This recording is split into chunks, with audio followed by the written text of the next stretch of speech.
This is a follow-up video to the Johnson Invader 200 repair.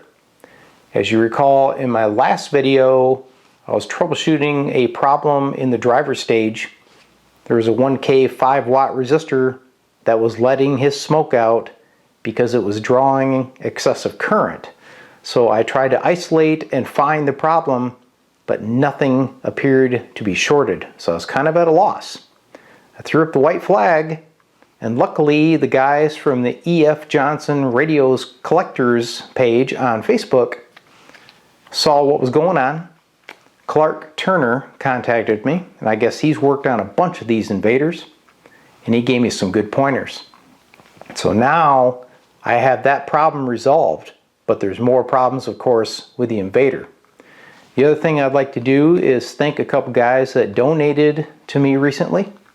Paul Reeder is one of my followers on YouTube, and he sent me some money. And another guy, Ray Pope, after seeing my disastrous audio in my streaming attempt, he also donated and left me a note and said, hey, why don't you buy yourself a decent microphone? So I did. I'm wearing it, this little fuzzy thing. It's a Rode wireless system. So I'm going to try it out in this video. You guys tell me what you think. So let's now go back to the Invader. I'll show you what I did, and I'll give it a test, and then we'll determine what else it needs. It's going to be a long-term project, but it should be fun. So following some of the information that I got from the EF Johnson Radio Collectors on Facebook, I ended up changing out this little disc cap, which is the 005. You can see it goes to this coil, and that feeds the grids of the 6146s. I obviously put all this circuitry back together, and I noticed that there was a missing cap. This .001 comes off of the 1K resistor, then it goes through the 10K, and they have a .005. 001 was missing, so that's been reinstalled. And guess what?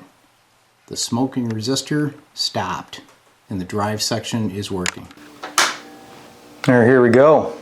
Got the Invader powered up. Dummy load is connected. We'll check it first in AM mode, and then I'll go over to CW. I've already had it tuned up. Got my loading set. We're on 80 meter band. Give her a few seconds to warm up. Like I say, we'll go AM mode first. Just watch our meter here and watch our wattage here. So you can see we have output. Okay, let's go right over to push to talk, because I do have a mic connected. You can see she is talking. I did not have that before. I also did not have control of the VFO. I measured the VFO output, it was there, but because of the driver issue, the EF Johnson guy said you're probably seeing parasitic oscillations on the output tubes. So the 6146s were in bad shape. They were about 50% emission, so I put in a new set. Also changed the driver tube, because when I was testing I noticed my power would come up, and within 30 seconds it would drift down under 10 watts. And I'm sure that poor 12BY7 really got a workout with all the heat and current issues that it was experiencing. So all that appears to be resolved. Now let's take a look at CW mode. Watch our watt meter. Look at there. Well over 100 watts. Like 150 watts.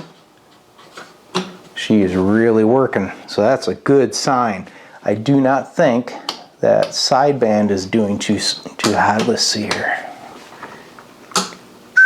Yeah, see. Oh, maybe I should bring us some audio. Yeah. Okay, so it's talking on upper. Let's check lower. Yeah, lower is not as active, but it is working. So at this point, it looks like everything on the Invader is trying to work, but I'm sure the audio section is going to need some help. I'm going to go through the alignment procedure because there's like 9 megahertz oscillators, then you have your upper and lower sideband oscillators.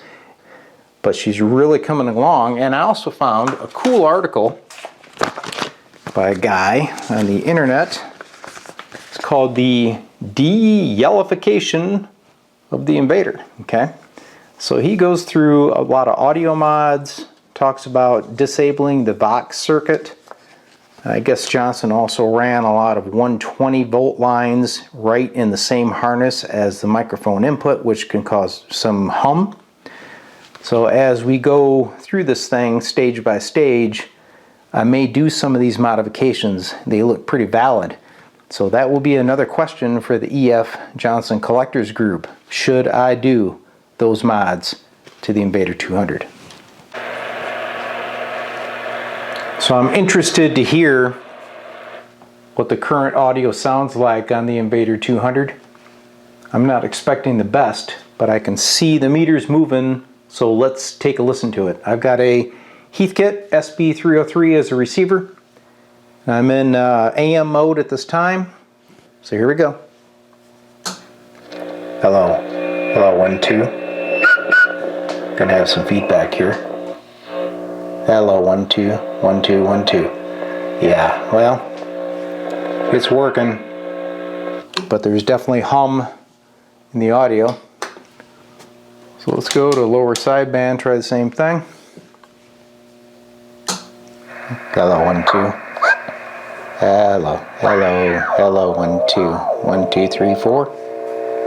Hello, 1, 2, 3, 4. Hello, hello, hello, hello, 1, 2, 1, 2, 3, 4.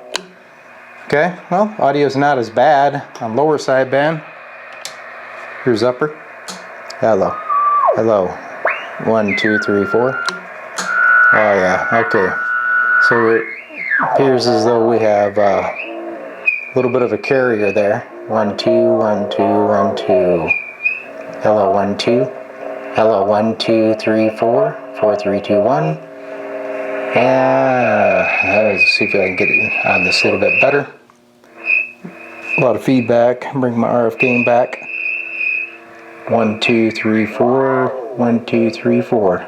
Okay, well, there it is, guys. I do hear some of that hum still.